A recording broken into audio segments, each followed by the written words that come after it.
जैसे हमारे समय में बेरोजगारी 2.8% थी और इनके समय में 9% पहुंच गई, यानी प्रदेश में बेरोजगारी 3 गुना ज्यादा बढ़ गई।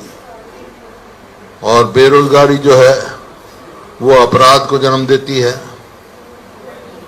और जो है प्रदेश को पीछे है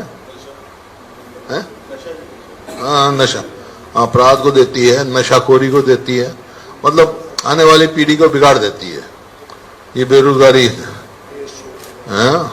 लोग देश छोड़ के जा रहे हैं, डिटेल कहोगे तो बेरोजगारी की सारी मैं आपको दे दूंगा। देश छोड़ के जा रहे हैं, पासपोर्ट बनाने पे सरकार पासपोर्ट बनवा रही है लोगों का, युवाओं को रोजगार देने के मजबूर कर रहे हैं। इसी प्रकार से इन्होंने जो है बेरोजगारी के उसमें पेपर लीक 30 से ज्यादा पेपर लीक हो चुके हैं। ये एक किस्म से इन्होंने धंधा बना लिया है पेपर लीक। देखो ये HCS 2023, CET 2023, SI भर्ती मार्च 2022, डेंटल सर्जन दिसंबर 2021, पुलिस कांस्टेबल भर्ती 2021, ग्राम सचिव भर्ती 2021, क्लर्क भर्ती पेपर लीक दिसंबर 2016, क्लर्क भर्ती बिजली विभाग, एक्साइज इंस्पेक्टर और एग्रीकल्चर इंस्पेक्टर, ये तो पेपर लीक हुए इतने। और ये एक नया तरीका इन्होंने ढूंढा है। फिर आगे कंडक्टर की भर्ती, ITI इंस्पेक्टर की भर्ती, आबकारी इंस्पेक्टर पेपर लीक, नायब तहसीलदार की भर्ती, ये सब पेपर लीक हुए हैं। PTI भर्ती, STET पेपर लीक, केंद्रीय विद्यालय संगठन प्राइमरी टीचर पेपर लीक हुआ, असिस्टेंट प्रोफेसर कॉलेज पेपर भर्ती का घोटाला, B फार्मेसी इत्यादि इत्यादि इतने। और ग्रुप D के CET का पेपर लीक हुआ। तो पेपर लीक ये होते हैं और ये एक बड़ा भारी स्कैंडल है पेपर लीक का। ये रिपीट करते हैं 7-7 क्वेश्चन और जिसको भर्ती करना होता है उसको बता देते हैं पेपर। और यही कारण है कि मान लो 100 HCS की जगह निकली थी, 61 इंटरव्यू पे बुलाए और उसमें से भी एक ही सीरीज के 40 से ज्यादा मेरे ख्याल में एक ही सीरीज के थे। तो ये पेपर लीक की मेहरबानी है। अब ये समझ में नहीं आता, एक तरफ तो कहते हैं भाई शिक्षा में हम आगे हैं और HCS क्वालिफाई नहीं कर पाते। UPSC के टेस्ट में क्वालिफाइड करते हैं, SCS में नहीं कर पाते। कितने ही ऐसे आपको उदाहरण बता सकते हैं हम, जो हमारे हरियाणा के बच्चे नहीं लगे, SDO है बिजली बोर्ड में, इस तरह कितने ही बच्चे हैं जहां बाहर के ज्यादा लगते हैं। इसका मतलब क्या है? या तो घोटाला है या तो पर्चा लीक करने का खर्चा है इनका। पर्चा खर्चा की सरकार चल रही है, खर्चा पर्चा की सरकार चल रही है। और यही कारण है कि हमारे बच्चे रह जाते हैं, क्योंकि बाहर लीक करना आसान है। ये इसकी CBI जांच हम कर चुके हैं, आप देख लें। चाहे HCS की बात हो, वहां करोड़ों रुपए पकड़े गए। सबऑर्डिनेट सर्विसेज में भी यही मामला है, कितने हुए। तो ये आज बेरोजगार जो अपने युवा पीढ़ी के साथ बड़ी भारी खिलवाड़ है। और ये जो रोजगार कौशल योजना जो लगाया है, ये उससे भी बड़ा खिलवाड़ है। ना पक्की नौकरी मिलती है, ना उसकी पेंशन होगी जैसे अग्निपथ है, और 2 लाख से ज्यादा सैंक्शन पोस्ट आज खाली है इस प्रदेश में। तो एक बड़ा इस बात से संगत है। इसी प्रकार महंगाई पे मैंने कहा, बेरोजगारी,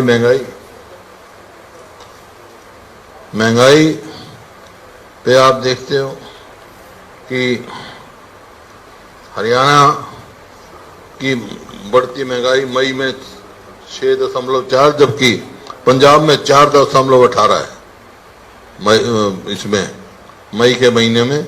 जून के महीने में हमारी 6.10 और वहाँ पंजाब की 6.78।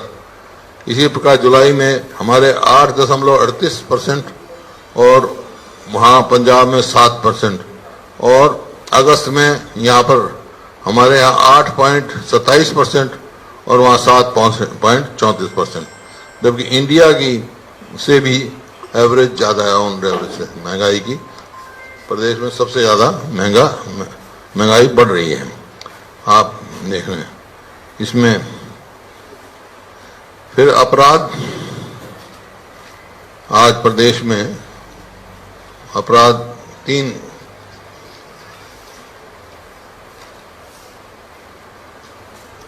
अपराध में आप देख सकते हैं, चाहे वो प्रोग्रेसिव सोशल प्रोग्रेसिव इंडेक्स हो, उसमें हाईएस्ट है,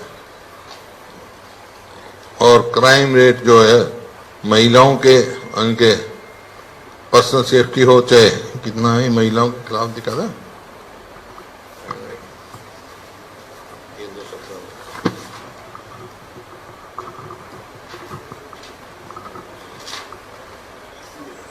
एनसीआरबी के आंकड़ों के मुताबिक दलितों के खिलाफ अपराध के मामले में 2014 से लेकर 2021 तक जो है 96.2% बढ़ोतरी हुई है, जो पूरे देश में अधिक है। और सड़क दुर्घटनाओं में मौतों के होने वाली में भी हरियाणा अव्वल रहा है, और नशे के चलते लोगों के घर बर्बाद हुए। ये मैंने विधानसभा में भी कहा था कि 4 बार तो कितने 80 के करीब तो हरियाणा गवर्नमेंट की गोली से मरे हैं, 80-90 है। देश में सबसे असुरक्षित राज्य 5 राज्यों में से हरियाणा है, जो मैंने कहा था ना इसमें। और 80 के करीब तो ये जो 4 जगह एजिटेशन हुए, इनके उससे एक से वहाँ वो हुए हैं। और मतलब मैंने उसी टाइम असेंबली में भी कहा था, इस दौर सियासत का इतना अफसाना है, बस्तियां भी जलानी है और मातम भी करना है। ये पॉलिसी है सरकार की, मतलब बेवकूफ़ी करेंगे कानून। अब मुख्यमंत्री ये कहे मैं सुरक्षा नहीं प्रदान कर सकता, मुंह में जब हुआ था, तो ये कानून व्यवस्था बिल्कुल चरमराई हुई है। इसी प्रकार से दंगे बार जैसे चार बार दंगे हुए, जैसे मैंने कहा, उसमें बरवाला, पंचकुला और आरक्षण के समय और नूह में हिस्सा 4 जगह दंगे हुए इनके। और किसानों को तो चौतरफा मार पड़ रही। बॉर्डर पर 750 किसान की शहादत, मुआवजा ना देना, एमएसपी उनको नहीं मिलती, समय पर खाद उनको नहीं मिलता, और दुगनी आय का झूठा वायदा था इनका, वो कहाँ गया। लागत तो दुगनी से भी ज्यादा हो गई, मतलब जो चाहे डीजल का लगाओ, खाद का लगाओ, उनकी तो कॉस्ट ऑफ इनपुट तो बहुत ज्यादा होगी, लेकिन एमएसपी नहीं बढ़ी। एमएसपी ना बढ़ाई ना काफी है, और जो एमएसपी है वो मिलती भी नहीं है लोगों को। ये इसी प्रकार से आपका ये जब जो भी अपनी आवाज उठाने की कोशिश करता है, चाहे वो किसान हो, सरपंच हो और कर्मचारी, यानी सभी वर्गों को हा कर दी कोई आते हैं तो उनके ऊपर लाठियां चली जाती हैं। रोज लाठी और गोली की सरकार है ये। और शिक्षा और स्वास्थ्य का आपने देखा ये परिस्थिति हो गई। अस्पताल में जाओ तो डॉक्टर नहीं, स्कूल में जाओ तो मास्टर नहीं, दफ्तर में जाओ तो कर्मचारी नहीं।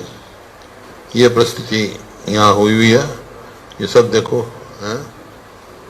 हाँ तो पता नहीं, वैसे भी जो शिक्षा पे 2% ये खर्च करते हैं। मैं इकोनॉमी की बात बताऊंगा जब बताऊंगा, जितना नेशनल पॉलिसी के हिसाब से इनका करना चाहिए था। इसी प्रकार से प्रति व्यक्ति आय, प्रति व्यक्ति निवेश में हम बहुत पिछड़ गए, जबकि 2014 में नंबर 1 था प्रदेश हमारा, क्योंकि इन्वेस्टमेंट नहीं है उसमें। हमारा डेट ट्रैप में जा रहे हैं हमारा प्रदेश, ये बात बता रहा हूँ, डेट ट्रैप में जा रहे हैं हमारा प्रदेश, क्योंकि ये पोर्टल की सरकार है। डिजिटाइजेशन के कई आप भी लिख देते हो कि जैसे मैं इन पोर्टलों का विरोध करता हूँ कि डिजिटाइजेशन के खिलाफ हूँ मैं, ऐसी नहीं है, वो तो शुरू हमने करी थी। बिजली का बिल है, ट्रेजरी में, ये सब कंप्यूटराइज्ड हमने किया था, लैंड रिकॉर्ड कंप्यूटराइज्ड हमने किया था। वो काम वो लिए थे हमने डिजिटाइजेशन में, जो लोगों की सुविधा के लिए हो, जहाँ लाइन लगती थी बिजली का बिल लेने के, लाइन ना लगे। अब जो इन्होंने किए हैं, मेरी फसल मेरा ब्यौरा, आपका प्रॉपर्टी आईडी, परिवार पहचान पत्र, ये तो लाइन लगाने वाले हैं। आप किसी शहर में चले जाओ, प्रॉपर्टी आईडी में कितनी गड़बड़ है। अभी आप देखा परिवार पहचान पत्र में 9 लाख या कितनी थी गलतियां उसमें, मैं अखबार में तुम्हारे भास्कर में देखा था मैंने, तो 90% जो है वो कहीं ना कहीं गलती है उनकी। और उसी प्रकार से जो ओल्ड एज पेंशन है, लाखों लोगों की ओल्ड एज पेंशन काटी गई, राशन कार्ड काटे गए,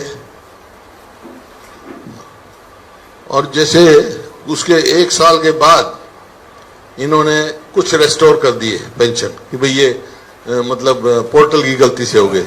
जो 1 साल का उनका अधिकार था पेंशन का, वो उसका तो कोई हिसाब नहीं। वो क्या करेंगे जिनको बाद में तो रिस्टोर कर दिए 1 साल के बाद, और 1 साल तक उनको पेंशन नहीं दी। इसी तरह आपका भ्रष्टाचार का मामला है, घोटाले हैं इनके, आपके सामने है, ये पूरी घोटालों की लिस्ट है। जहरीली शराब घोटाला, एसएससी भर्ती घोटाला, एचपीएससी भर्ती घोटाला, पेपर लीक घोटाला, कैश फॉर जॉब घोटाला, और ये डाडम यमुना ग्वाल पहाड़ी खनन घोटाला माइनिंग का, प्रॉपर्टी आईडी घोटाला, चावल घोटाला, बाजार खरीद घोटाला, राशन घोटाला, सफाई फंड घोटाला, रोडवेज किलोमीटर स्कीम घोटाला, छात्रवृत्ति घोटाला, फसल बीमा योजना घोटाला, बिजली मीटर खरीद घोटाला, मेडिकल सामान खरीद घोटाला, शुगर मिल घोटाला, अमृत योजना घोटाला, सड़क निर्माण घोटाला, स्टेडियम निर्माण घोटाला, फैमिली आईडी घोटाला, अनगिनत जमीन और संपत्ति घोटाले, जवाहर यादव, नीरज दफ्तावर का नाम आता है इनमें, आप लोगों ने अखबार में पढ़ा मैंने। इसी प्रकार से आयुष्मान योजना घोटाला, इत्यादि इत्यादि कितने ही घोटाले आप लिखो, लेकिन कोई अभी तक किसी के ऊपर गाज नहीं गिरी इनके। और कर्जा प्रदेश के ऊपर अब जो है 4.5 लाख करोड़ के करीब हो जाएगा। 4.5 लाख करोड़ के, मैं बताऊंगा इकोनॉमी की जब उसमें आपको बताऊंगा, क्योंकि झूठे वादे झूठे प्रचार। अब आज इनसे पूछना चाहता हूं, जो इन्होंने कहा था अपने जो इसमें मैनिफेस्टो में जेजेपी और बीजेपी ने, एमएसपी गारंटी कहाँ है? कोई गारंटी नहीं। एमएसपी और बोनस कहाँ है? किसानों के आय दुगनी कहाँ है? 5100 रुपये बुढ़ापा पेंशन कहाँ है? पुरानी पेंशन स्कीम कहाँ है? पंजाब के समान वेतनमान कहाँ है? हर जिले में मेडिकल कॉलेज कहाँ है? हर साल 2 लाख रोजगार कहाँ है? 9 साल में 1 इंच तो मेट्रो नहीं बढ़ी, ना कोई बिजली का कारखाना लगा, 1 यूनिट बिजली की नई उत्पादन नहीं किया, ना कोई रेलवे लाइन बनी, ना कोई बड़ी यूनिवर्सिटी बनी। इसके विपरीत यूनिवर्सिटीज का रैंक और गिर गया, ना राष्ट्रीय स्तर का कोई बड़ा संस्थान बना, ना रोड में कोई बस बढ़ी। हमारे समय में बस 4500 थी, अब घटकर 2500 या 3000 कुछ बढ़ा रहे हैं। मतलब जो एज जो बस की थी वो कितनी, 8 साल थी, 8 साल अब बढ़ा के 15 साल कर दी। मतलब खटारा बसें लगा दी 15 साल तक, 8 साल है। 8 से 7 करेगी, पहले आगे 7 करेगी, अब 15 कर दी।